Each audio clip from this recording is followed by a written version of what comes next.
ஸ்கூல்ல 10த் படிக்கும்போது சொன்னாங்க. 10த் தான் ரொம்பவே முக்கியம். தென் 12த் வந்ததும் 12த் தான் உன் வாழ்க்கையவே டிசைட் பண்ணுன்னு சொன்னாங்க. காலேஜ் போனதுக்கப்புறம் தான் தெரிஞ்சது, அவங்கலாம் நம்மள ஏமாத்திருக்காங்கன்னு சொல்ட்டு.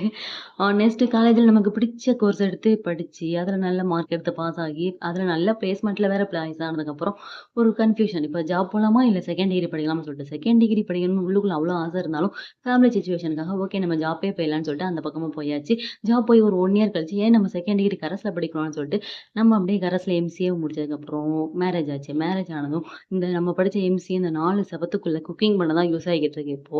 "ஏம்மா நீ இப்ப வேலைக்கு போலாமே?" அப்படின்னு சொல்லிட்டு நீங்க கேட்கலாம். நான் போயிட்டா குழந்தைய யாருங்க பார்த்துப்பா? இந்த மாரி குழந்தைய பார்த்துக்கணும் வீட்ல இருந்து பல கேர்ள்ஸோட லைஃப் வீட்டுக்குள்ளேயே முடிஞ்சு போயிருது. எல்லாரும் அப்படி சொல்ல முடியாது. ஒரு சிலர் மேரேஜுக்கு அப்புறமும் ஒர்க்குக்கு போய்க்கிட்டு தான் இருக்காங்க. அவங்க ஃபேமிலி சப்போர்ட் அப்படி குழந்தைய பார்த்துக்க ஆள் இருப்பாங்க.